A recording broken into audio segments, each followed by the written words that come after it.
বাংলাদেশ ভারত সম্পর্কে কি সত্যি নতুন অধ্যায় শুরু হতে চলেছে, নাকি দুই দেশের মধ্যে এখনো আস্থার সংকটটাই প্রধান বাস্তবতা?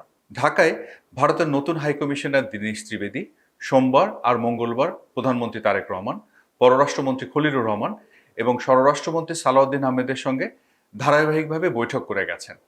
এই তিনটি বৈঠকের পর তিনি মঙ্গলবার বিকেলে দিল্লি ফিরে গেছেন। এর পরদিন অর্থাৎ বুধবার তিনি ভারতের প্রধানমন্ত্রী নরেন্দ্র মোদীর সঙ্গে পার্লামেন্ট ভবনের অফিসে অন্তত 1 ঘন্টারও বেশি বৈঠক করেছেন। বাংলাদেশের পক্ষ থেকে বলা হয়েছে সম্পর্ক এগিয়ে নিতে হলে দরকার সহায়ক পরিবেশের, আর ভারতের পক্ষ থেকে বলা হয়েছে বহুমাত্রিক এবং দীর্ঘস্থায়ী এই সম্পর্ককে গঠনমূলক আর জনগণ কেন্দ্রিক সম্পর্কে রূপ দিতে ভারতীয় হাইকমিশনার ভারতীয় প্রধানমন্ত্রী নরেন্দ্র মোদীর কাছে দিক নির্দেশনা চেয়েছেন। প্রশ্ন হচ্ছে, দুই দেশের সম্পর্কে কি সত্যি বরফ গলতে শুরু করেছে, নাকি এটি কেবল শুধুই কূটনৈতিক যোগাযোগের নতুন এক পর্ব? আজ এই বিষয় নিয়ে আমরা কথা বলছি। শুরুটা কোথা থেকে হলো? প্রথমে আমরা একটু পেছনে ফিরে তাকাই। 2024 সালের রাজনৈতিক পট পরিবর্তনের পর বাংলাদেশ ভারত সম্পর্কে বড় ধরনের আস্থার সংকট দেখা দেয়। ওই 1.5 বছর যোগাযোগ পুরোপুরি বন্ধ হয়নি, কিন্তু আগের রাজনৈতিক যে বোঝাপড়া ছিল 15 বছরে, সেটা কিন্তু ছেদ পড়েছিল। দুই দেশের মধ্যে একের পর এক সংবেদনশীল সামনে চলে আসে। এই পরিস্থিতির মধ্যেই চলতি বছরের 17ই ফেব্রুয়ারি নতুন সরকার, বিএনপির সরকার দায়িত্ব নেয়। এরপর থেকেই প্রশ্ন ছিল, দিল্লির সঙ্গে সম্পর্ক কোন পথে যাবে? নতুন সরকার দায়িত্ব নেওয়ার পর সম্পর্কটা কি বদলেছে? এই 6 মাসে একটি বিষয় স্পষ্ট, দুই দেশ যোগাযোগ বন্ধ রাখেনি, বরং ধাপে ধাপে রাজনৈতিক যোগাযোগ বাড়ছে।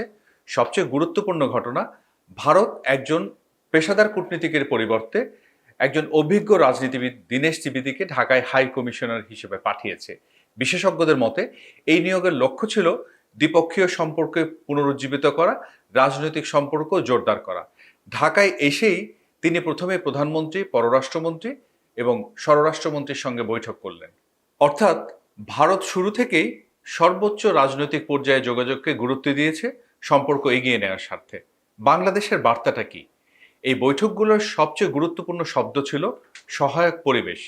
বাংলাদেশ স্পষ্ট করেই বলেছে, সম্পর্ক এগিয়ে নিতে হলে এমন একটি পরিবেশ তৈরি করা দরকার যেখানে পারস্পরিক আস্থা বাড়বে এবং অমীমাংসিত বিষয়গুলো নিয়ে বাস্তবেই অগ্রগতি সম্ভব হবে। এর মানেটা কি দাঁড়ায়?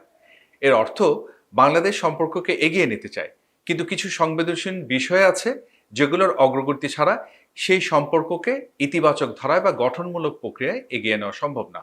সেই সংবেদনশীল বিষয়গুলোর তালিকাটা কেমন?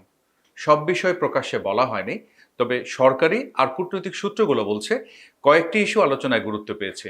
এর মধ্যে রয়েছে সাবেক প্রধানমন্ত্রী শেখ হাসিনার প্রত্যর্পণ, শহীদ ওসমান হাদি হত্যা মামলায় অভিযুক্তদের প্রত্যর্পণ, রাজনৈতিক আস্থার পুনর্গঠন, ভবিষ্যতে উচ্চ পর্যায়ে যোগাযোগ অব্যাহত রাখা, গঙ্গার পানি বন্টন চুক্তি, সীমান্ত ইস্যু, ব্যবসা বাণিজ্য ভিসা সহ সবগুলো ইস্যুর সমাধান করা। এদিকে ভারতের পররাষ্ট্র মন্ত্রণালয় জানিয়েছে, শেখ হাসিনার প্রত্যর্পণের বিষয়টি তাদের আইনগত প্রক্রিয়ায় বিবেচনাধীন রয়েছে। অর্থাৎ সবচেয়ে কঠিন ইস্যুগুলো এখনও রয়েছে আলোচনার টেবিলে। তাহলে দিল্লিতে কি হলো? ঢাকার বৈঠকের পরপরই দীনেশ ত্রিবেদী সরাসরি দিল্লি গেছেন। সেখানে তিনি ভারতের প্রধানমন্ত্রী নরেন্দ্র মোদীর সঙ্গে প্রায় 1 ঘন্টার বেশি আলোচনা করেছেন। ভারতীয় হাইকমিশনের ভাষায় তিনি ভারত বাংলাদেশের বহুমাত্রিক সম্পর্ককে আরও এগিয়ে নেওয়ার বিষয়ে প্রধানমন্ত্রীর দিক নির্দেশনা চেয়েছেন।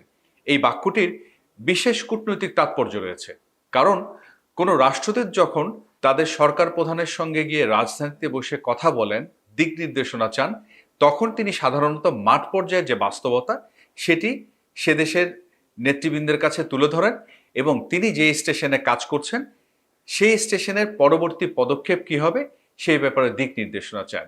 ঢাকায় যে বার্তা তিনি পেয়েছেন সেটি তিনি দিল্লির সর্বোচ্চ রাজনৈতিক স্তরে পৌঁছে দিয়েছেন। সামনে কি হতে পারে? এখন নজর থাকতে পারে নিশ্চয় কয়েকটি বিষয়ে।